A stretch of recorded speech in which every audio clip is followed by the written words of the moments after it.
Hello everyone, मैं निकी सिंह आप सभी का अपनी पाठशाला पीसीएस के ऑनलाइन प्लेटफॉर्म पे स्वागत करती हूँ। तो आज जो हम टॉपिक पढ़ने जा रहे हैं वो है अनुसूची यानी कि शेड्यूल। और क्या करेंगे, आज हम टोटल शेड्यूल को इस वीडियो में कंप्लीट करने की कोशिश करेंगे और साथ ही साथ इसको याद करने की भी कोशिश करेंगे। तो सबसे पहले हम ओवरऑल ये समझते हैं कि आर्टिकल्स क्या है, पार्ट क्या है और शेड्यूल क्या है। तो ये स्टार्ट करते हैं आज का लेक्चर। देखिए, अगर मैं आपको ये बताऊं कि हमारे संविधान में अगर हम बात करें तो ज्यादातर क्या सुनते हैं, पार्ट का नाम सुनते हैं और आर्टिकल का नाम सुनते हैं और शेड्यूल का नाम सुनते हैं।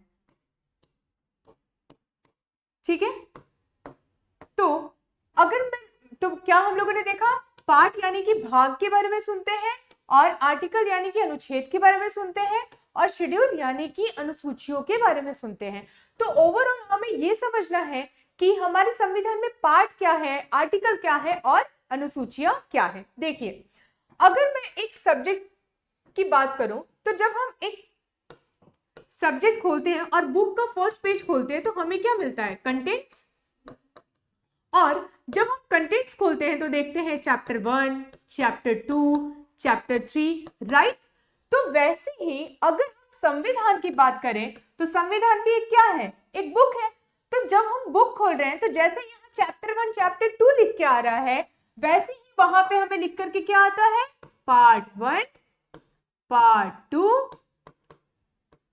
और पार्ट 3। ठीक है, ये पार्ट्स क्लियर है। अब क्या हुआ, जैसे मैंने चैप्टर 1 खोला तो चैप्टर 1 को एक्सप्लेन करने के लिए अलग अलग बुलेट पॉइंट से एक्सप्लेन किया गया है। जैसे मैंने कहा सेल चैप्टर है तो सेल को एक्सप्लेन करने के लिए क्या आएगा, इन्वेंटेड बाय, सेल किसने इन्वेंट किया, है ना। प्लस नेक्स्ट क्या आएगा, फर्स्ट पॉइंट क्या बनेगा, इन्वेंटेड बाय। सेकंड क्या हो जाएगा, टाइप्स ऑफ सेल। क्या हुआ, टाइप्स ऑफ सेल। उसी तरीके से तो हमने चैप्टर को जब हमने पढ़ाया था तो उसमें क्या देखा कि सेल चैप्टर 1 था और चैप्टर 1 को एक्सप्लेन करने के लिए हमने पॉइंट्स लिए, वहां पे आर्टिकल नहीं लिया गया। क्या लिया गया, छोटे छोटे पॉइंट्स और ब्लैक पॉइंट्स करके हमें हाईलाइटेड दिखते हैं। लेकिन मुझे ये बताइए कि अगर मैं संविधान में मान लेते हैं कि पार्ट 1 मुझे एक्सप्लेन करना है और पार्ट 1 एक्सप्लेन करने के लिए मैं सिर्फ पॉइंट ही पॉइंट लिखते जाती और जब पार्ट 2 एक्सप्लेन करती तो मैं पॉइंट ही पॉइंट लिखते जाती। तो मुझे ये बताइए कि अगर किसी को ढूंढना होता कि भैया पार्ट 2 में क्या लिखा हुआ है, तो ये तो स्पेसिफिक था ही नहीं कि किस पॉइंट में पार्ट 2 में क्या लिखा हुआ है। तो क्या किया गया, ये पॉइंट को हटाने के लिए यहाँ पे आर्टिकल जोड़ दिया गया। क्या किया गया, आर्टिकल। यानी कि यहाँ पे जब हमने एक बुक में चैप्टर खोला तो उसको ब्लैक पॉइंट से जो इंडिकेट किया गया था, वही हमारे संविधान में पॉइंट को हटा करके क्या ऐड कर दिया गया, आर्टिकल। और आर्टिकल इसलिए ऐड कर दिया गया कि लोगों को संविधान पढ़ने में आसानी हो और आर्टिकल 1 अगर कोई कहे तो उसको एकदम क्लियर हो जाए कि आर्टिकल 1 में India that is Bharat is a union of state की बात की गई है। उसको ऐसे ढूंढना नहीं पड़ेगा कि पार्ट 1 में जाकर के किस पॉइंट में ढूंढना है। तो क्या हुआ, ओवरऑल हमें क्या समझना था कि पार्ट क्या है, चैप्टर है और उसी चैप्टर का डिस्क्रिप्शन हमें डिफरेंट आर्टिकल में देखने को मिलता है। तो क्या हुआ, पार्ट क्लियर हो गया, आर्टिकल क्लियर हो गया। अब आप बोलोगे कि मैम तो फिर शेड्यूल क्या है। तो आप लोगों ने ये भी देखा होगा कि जब हमारा चैप्टर कंप्लीट हो जाता है ना, जब हमारा चैप्टर कंप्लीट हो जाता है तो कुछ ऐसे बॉक्स मिलते हैं जहां पे लिखा रहता है इंपॉर्टेंट टर्म्स, है ना। या तो इंपॉर्टेंट टर्म्स लिखा रहता है या तो इंपॉर्टेंट पॉइंट्स लिखे हुए रहते हैं। तो यही इंपॉर्टेंट पॉइंट्स क्या होते हैं कि ये चैप्टर में इंक्लूड नहीं होते, तभी उसको अलग से बॉक्स में बना दिया जाता है। वैसे ही सेम शेड्यूल में क्या किया गया, जो चीजें पार्ट में इंक्लूड नहीं थी, जो चीजें आर्टिकल में इंक्लूड नहीं की गई थी, उन चीजों को डायरेक्ट किस में डाल दिया गया, शेड्यूल में। तो अब समझ आया कि आर्टिकल क्या है, पार्ट क्या है और शेड्यूल क्या है। तो पार्ट क्या थे, चैप्टर, और इसी चैप्टर को एक्सप्लेन करने के लिए हमने अलग अलग आर्टिकल लिए और जब आर्टिकल में भी चीजें हमने कुछ चीजें छोड़ दी थी तो जो चीजें बची हुई थी उसको अलग से हमने एक कैटेगरी में डाल दिया और उस कैटेगरी का नाम क्या दे दिया, शेड्यूल यानी कि अनुसूची। तो आज जो हम डिस्कस करेंगे वो क्या करेंगे, अनुसूची। क्या डिस्कस करने जा रहे हैं, अनुसूची। तो चलिए फिर डिस्कस करते हैं। अगर मैं बात करूं अनुसूची की तो सबसे पहले पूछा जाए कि जब संविधान में अनुसूचियां थी तो टोटल अनुसूचियां कितनी थी? तो हमें क्या पता है कि सर्वप्रथम कितनी अनुसूचियां थी? 8 शेड्यूल। कितनी थी? 8। लेकिन अगर अभी हम संविधान पढ़ रहे हैं तो उसमें हम देखते हैं कि टोटल क्या किया गया है?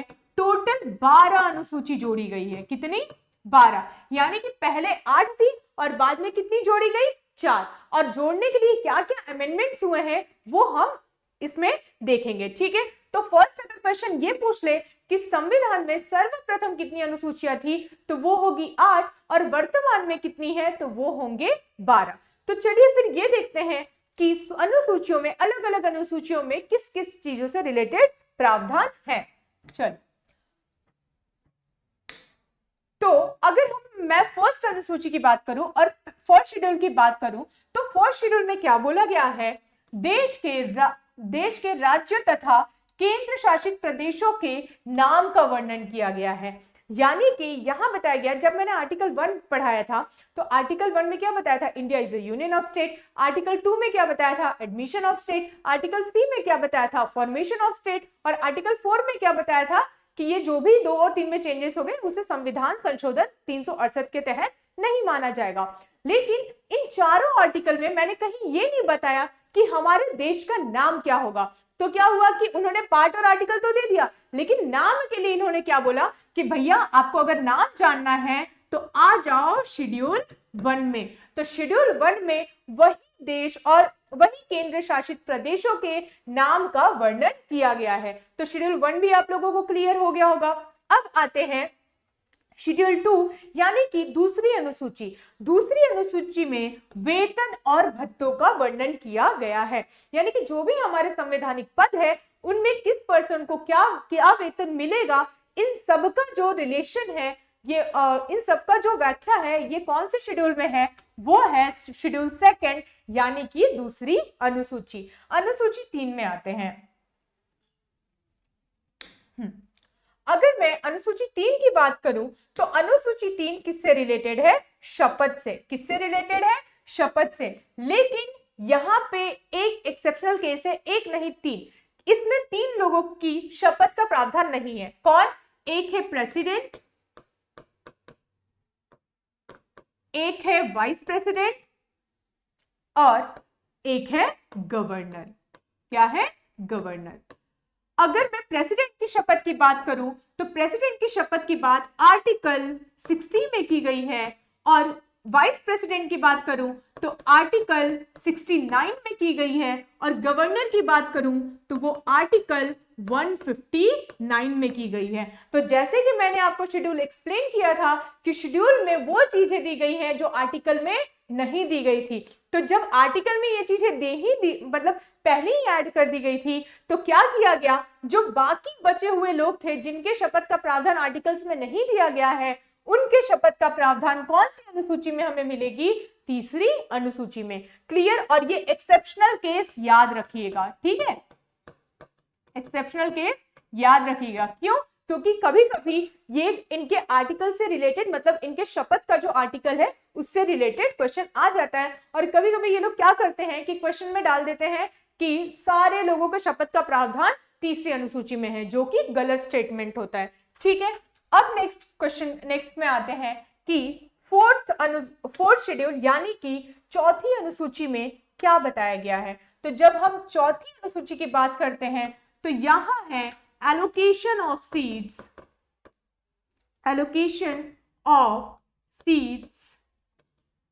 in राज्यसभा।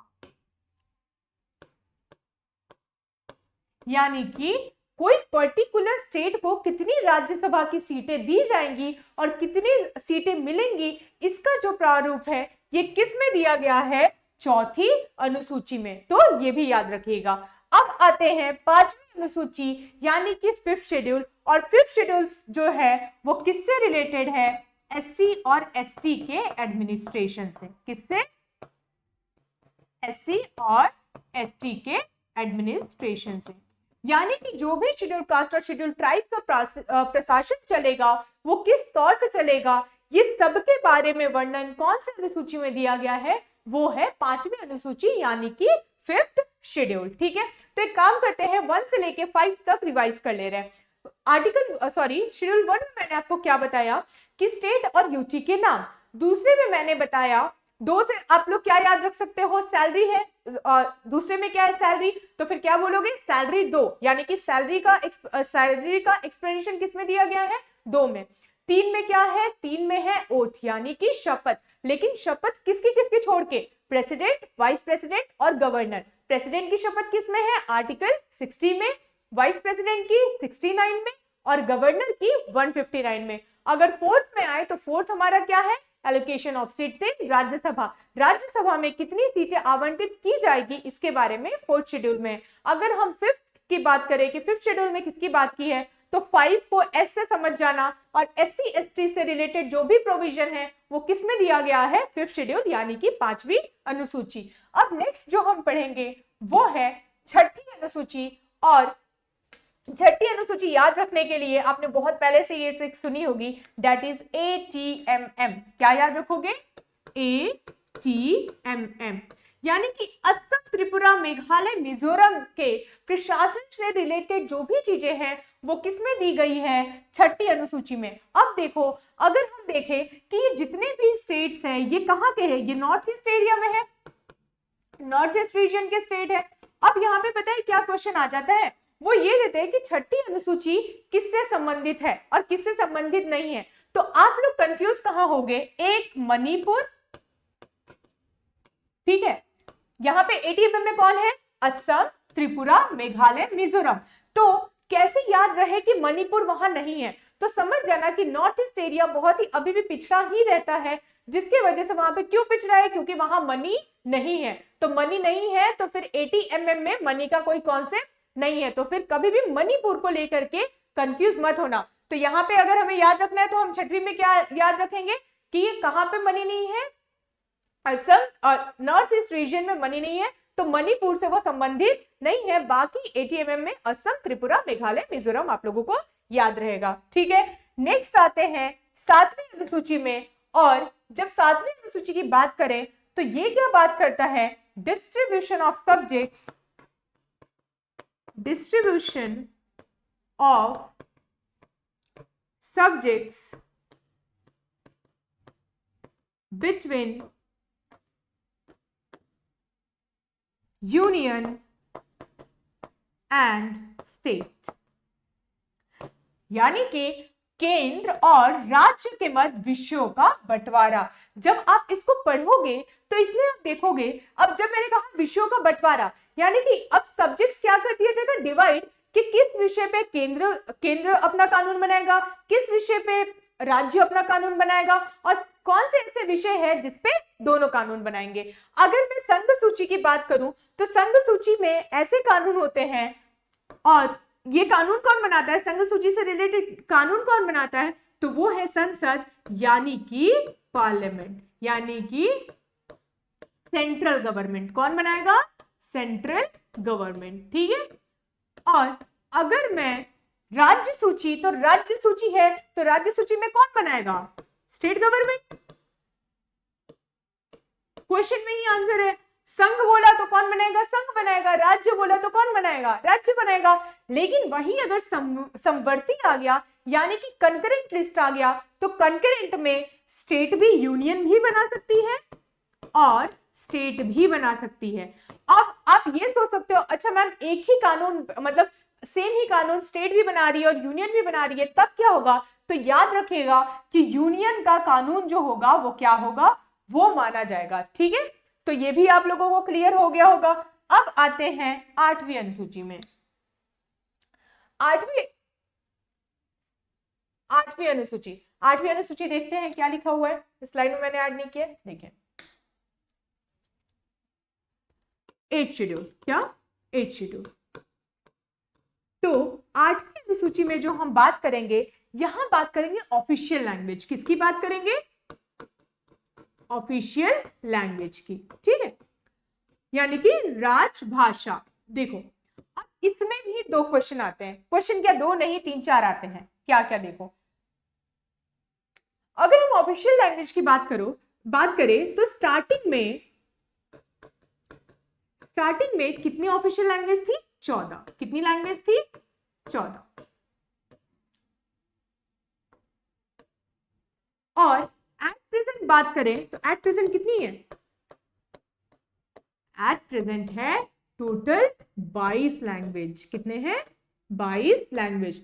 यानी कि अब हमें क्या समझ आया कि ये 14 से अगर 22 हुए हैं तो कोई ना कोई अमेंडमेंट जरूर हुआ होगा। तो चलिए वो अमेंडमेंट्स भी पढ़ते हैं और प्लस कौन से वो लैंग्वेज है वो भी देखते हैं। तो सबसे पहले जो लैंग्वेज ऐड किया गया है वो है हमारा, वो है सिंधी। कौन सा?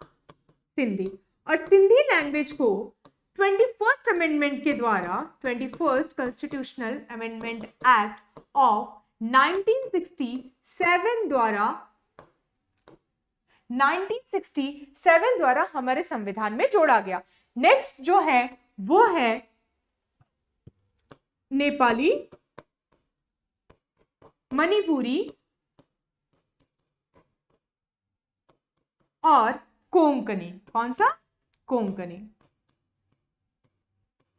ये जो है इसको 71st अमेंडमेंट एक्ट के द्वारा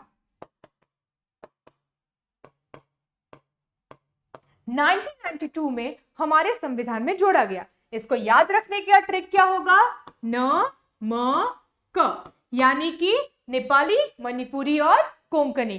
तो ये हो गए हमारे। अब नेक्स्ट अगर हम बात करें, अभी और भी 4 बचे हुए, देखते हैं वो 4 क्या है। नेक्स्ट जो है वो है हमारा बोडो, डोंगरी, मैथिली और संथाली। कौन सा? संथाली।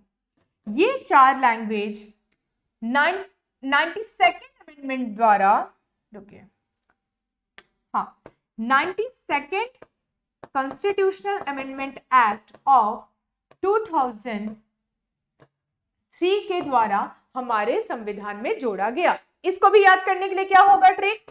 BDMS। यानी कि अगर हम बात करें ऑफिशियल लैंग्वेज की तो टोटल कितने ऑफिशियल लैंग्वेज है? अभी 22। स्टार्टिंग में कितनी थी? 14। और अभी कितनी है? 22। और अलग अलग अमेंडमेंट्स क्या रहे? सबसे पहले कौन सा लैंग्वेज जोड़ा गया? सिंधी। कौन से अमेंडमेंट के द्वारा? 21st। कौन से ईयर में हुआ? 1967। नेक्स्ट 3 लैंग्वेज जोड़ा गया। कौन सा? नेपाली, मणिपुरी और कोंकणी, यानी कि नमक। और कौन से अमेंडमेंट के द्वारा? 71st अमेंडमेंट के द्वारा, जो कि कब हुआ था? 1992 में।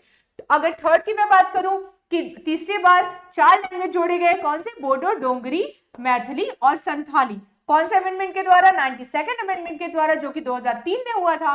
ट्रिक इसका क्या होगा? BDMS। तो क्या ये टोटल आप लोगों को लैंग्वेज क्लियर हो गया होगा?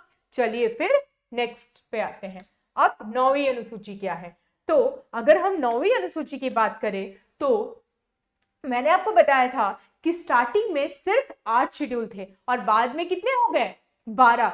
तो सबसे पहला जो अनुसूची हमारे संविधान में ऐड किया गया वो कौन सी थी? वो थी 9वीं अनुसूची। यानी, और ये किससे संबंधित है? ये किससे संबंधित है? भूमि सुधार। किससे संबंधित है? भूमि सुधार। और ये इससे रिलेटेड ये अमेंडमेंट आ जाता है कि जो भूमि सुधार है जो 9वीं अनुसूची में ऐड किया गया था वो कौन से अमेंडमेंट के द्वारा ऐड किया गया था? तो वो है हमारा फर्स्ट अमेंडमेंट 1951 में। ठीक है, नेक्स्ट में आते हैं 10वीं अनुसूची। और 10वीं अनुसूची जो है वो दल बदल अधिनियम से रिलेटेड है, जो कि 52nd अमेंडमेंट एक्ट 1985 के द्वारा जोड़ा गया। अब जो दल बदल कानून था, ये दल बदल कानून किससे रिलेटेड था? पहले क्या देखा जाता था ना 1985 के पहले कि कुछ लोग किसी पार्टी से जीत करके आते थे। समझ लीजिए, मैं मानती हूँ पार्टी ए है और पार्टी बी है। ठीक है, कोई पर्सन है जो पार्टी ए से जीत करके आया और जब जीत गया तो उसको पार्टी बी ने पैसे दिए और बोला भैया तुम इधर आ जाओ, तुम हमारे साथ रह लो। और क्या हुआ करता था कि ये इस पार्टी के नाम से जीत के आ जाता था और यहाँ आ जाता था और फिर बाद में वो आगे कंटिन्यू करता था अपना मेंबरशिप। तो गवर्नमेंट ने ये चीज देखी कि अगर इस तरीके से चलता रहा तो कोई भी गवर्नमेंट स्टेबल गवर्नमेंट नहीं रहेगी। तो फिर यहां दल बदल कानून लाया गया, यानी कि एंटी डिफेक्शन लॉ। क्या?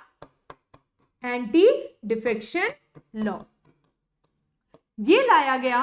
और इसमें एक पर्सन को कैसे डिस्क्वालीफाई किया जाएगा जब वो पार्टी चेंज करता है, उसके रिगार्डिंग प्रावधान इस अनुसूची में हमें मिलेगा। तो ये अनुसूची से भी रिलेटेड क्वेश्चन आता है कि दल बदल जो अधिनियम है वो कौन से अमेंडमेंट के द्वारा ऐड किया गया है, तो वो है हमारा 52nd अमेंडमेंट 1985 के द्वारा। नेक्स्ट आता है, नेक्स्ट क्वेश्चन क्या है, अच्छा नेक्स्ट अनुसूची कौन सी है, नेक्स्ट अनुसूची हमारी 11वीं अनुसूची, यानी कि ये किससे संबंधित है, पंचायती राज से। किससे संबंधित है, पंचायती राज से। ठीक है, ठीक है। तो इससे भी संबंधित आ जाता है क्वेश्चन कि जो पंचायती राज किस अनुसूची में ऐड किया गया है, तो अनुसूची कौन सा होगा, 11वीं। और संविधान संशोधन आ जाता है कि वो कौन से अमेंडमेंट के द्वारा ऐड किया गया है, तो वो हो जाएगा आपका 73rd अमेंडमेंट 1992 के द्वारा। किसके द्वारा, 73rd अमेंडमेंट 1992 के द्वारा हमारे संविधान में अनुसूची 11 को जोड़ा गया, जो कि किससे संबंधित है, पंचायती राज से। अब और एक लास्ट अनुसूची पढ़ते हैं। अब ये है हमारी 12वीं अनुसूची, जिसमें हमने किसकी चर्चा की है, नगर पंचायत यानी कि म्युनिसिपैलिटीज। ठीक है। और ये जो है ये कौन से संविधान संशोधन के द्वारा ऐड किया गया है, तो वो है 74th अमेंडमेंट 1992 के द्वारा हमने क्या किया है, 12वीं अनुसूची जोड़ी, जिसमें नगर पंचायत के बारे में बात की गई है। तो ये रहा आप लोगों का टोटल अनुसूची का कॉन्सेप्ट, और इसको एक बार वीडियो को फिर से रिपीट करके देख लीजिएगा, ये टोटल चीजें याद हो जाएंगी। तो ठीक है, फिर आज के लिए थैंक यू सो मच।